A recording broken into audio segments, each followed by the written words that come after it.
kosong. Perkenalkan, nama saya Agustina Syara dengan NIM 2210417639. Perkenalkan, nama saya Fitri Handayani dengan NIM 2210417638. Baiklah, di sini kami akan menyelesaikan tugas UAS kami dengan mata kuliah MPI yang diampu oleh Pak Adi Nursalim, SEMM. Sekian drama kami, selamat menyaksikan. Banyak cerita, ada suka ada duka, cinta yang ingin ku tulis bukanlah cinta biasa. Dua keyakinan beza, masa lalu tak sama. Ku tak ingin dia ragu, mengapa mereka selalu bertanya. Cintaku bukan di atas kertas, cintaku getaran yang sama. Tak perlu dipaksa, tak perlu dicari, karena ku yakin ada jawabnya. Andai ku bisa merubah semua hingga tiada orang terluka, tapi tak mungkin, ku tak berdaya, hanya yakin menunggu jawabnya.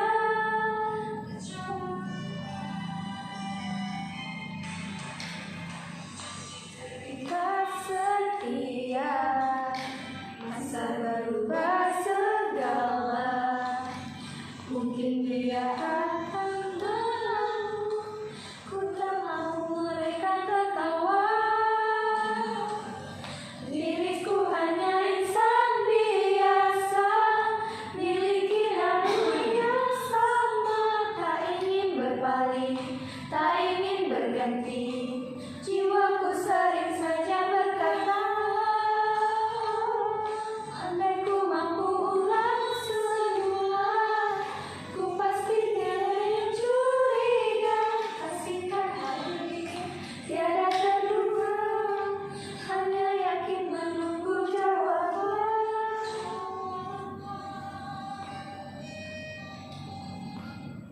Hai teman-teman, hari ini kita bahas strategi penetapan harga di pasar internasional. Yuk, ini topik menarik karena ada banyak faktor yang mempengaruhi harga di setiap negara. Aku juga penasaran, Agustina, apa saja sih faktor yang biasanya dipertimbangkan perusahaan untuk menetapkan harga produk mereka di pasar internasional? Nah, banyak faktor utama biasanya adalah biaya produksi, daya beli konsumen, kompetisi, regulasi pajak, dan juga kurs mata uang. Misalnya harga iPhone di Amerika dan Indonesia bisa berbeda karena ada faktor biaya distribusi dan pajak impor yang harus diperhitungkan. Jadi perusahaannya harus menyesuaikan harga dengan daya beli lokal ya? Betul, mereka nggak bisa menetapkan harga yang sama di setiap negara karena kondisi ekonomi dan preferensi konsumen berbeda-beda.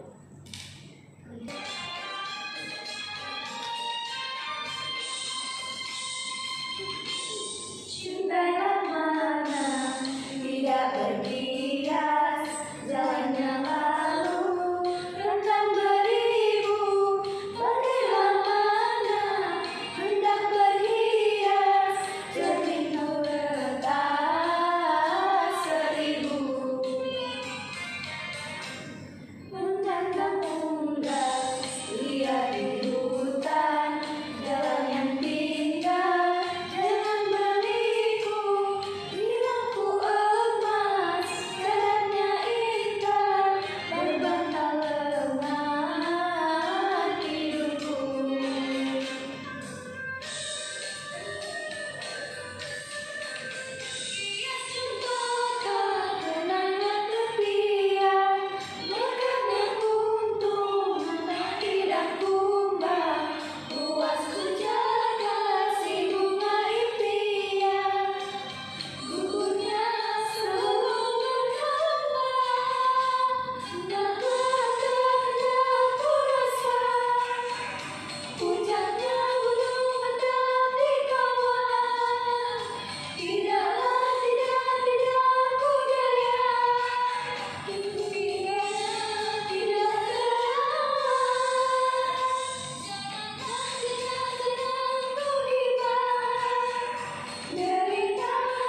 transfer adalah harga yang digunakan perusahaan saat menjual barang atau layanan antar unit bisnis dalam satu grup di negara yang berbeda. Contohnya, kalau Samsung di Korea menjual komponen ke Samsung Indonesia, mereka menetapkan harga transfer.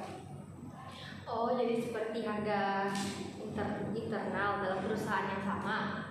Iya, tepat sekali. Harga transfer ini membantu perusahaan mengatur biaya dan laba, terutama dalam perhitungan pajak.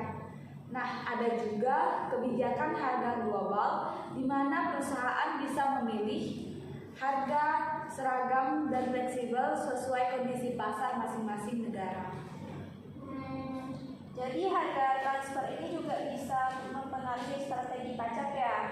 Betul. Karena harga antara unit bisa diatur untuk efisien pajak di masing-masing negara. Iya, makanya kebijakan harga transfer itu penting, tapi harus tetap transparan dan mengikuti regulasi yang sudah ada. Aku tertarik soal adaptasi dan standar harga. Apa satu? Aku tertarik soal adaptasi dan standarisasi harga. Bagaimana perusahaan memutuskan untuk menggunakan harga yang sama atau berbeda di berbagai negara? Adaptasi harga berarti perusahaan menyesuaikan harga dengan kondisi pasar lokal. Nah, ini bisa dilakukan jika daya beli atau preferensi konsumen berbeda jauh. Misalnya, produk kecantikan yang di negara maju mungkin harganya lebih tinggi, sementara di negara berkembang itu harganya relatif terjangkau. Sedangkan standarisasi berarti menetapkan harga yang sama di seluruh dunia. Ya, Fitri, perusahaan memilih standarisasi jika mereka ingin citra merek yang konsisten, misalnya produk premium seperti Louis Vuitton tetap punya harga yang hampir sama di seluruh dunia karena mereka ingin menjaga kesan eksklusif. Jadi ini tentang strategi merek mereka ya. Kalau mereknya premium, mereka juga lebih memilih standarisasi untuk menjaga kesan tersebut. Tepat sekali. Adaptasi biasanya lebih digunakan untuk produk yang dibutuhkan akses lebih luas dan harus terjangkau oleh masyarakat lokal.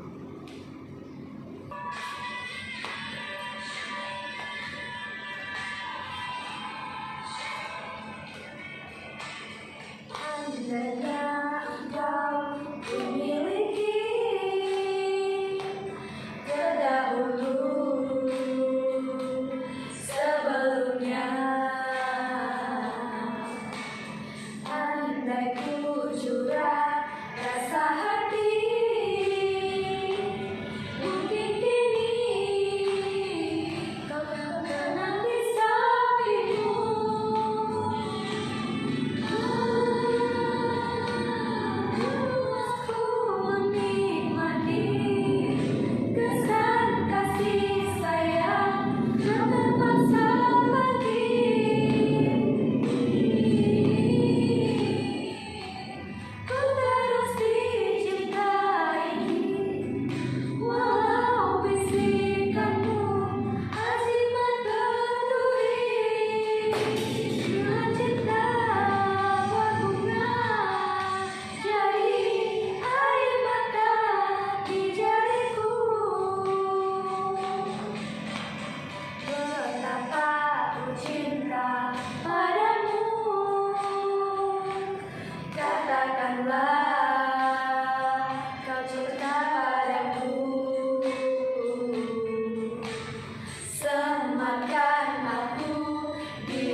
dampaknya pada penetapan harga internasional. Apakah kurs yang berubah-ubah bisa mempengaruhi harga produk? Fluktuasi kurs punya dampak besar di kalau nilai tukar mata uang berfluktuasi, perusahaan bisa kehilangan keuntungan atau bahkan mengalami kerugian. Misalnya kalau dolar Amerika menguat, biaya impor lebih mahal bagi perusahaan di negara-negara dengan mata uang yang lemah terhadap dolar. Jadi, perusahaan harus selalu memantau nilai tukar menentukan harga. Tepat, banyak perusahaan bahkan melakukan pelindungan nilai dan hedging untuk melindungi dari risiko fluktuasi kurs. Dengan cara ini mereka bisa mempertahankan harga produk di pasar tertentu tanpa terganggu perubahan nilai tukar.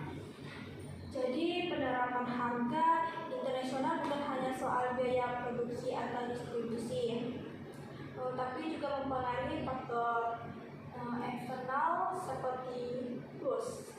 Betul, Serpi, itulah kenapa strategi harga di pasar internasional itu kompleks. Ada banyak hal yang perlu diperhitungkan agar perusahaan bisa tetap kompetitif dan menguntungkan.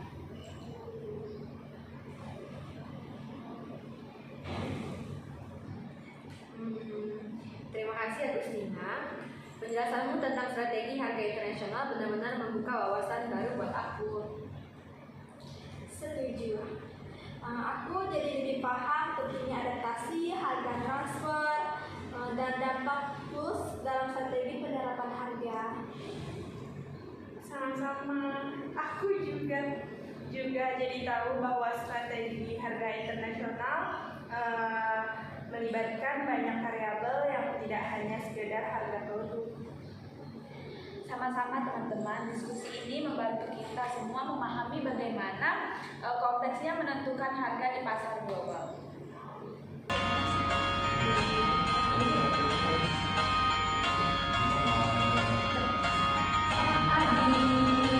Terima kasih atas ilmu yang kau beri, senang terbahas penuh makna penuh cerita yang indah.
Ku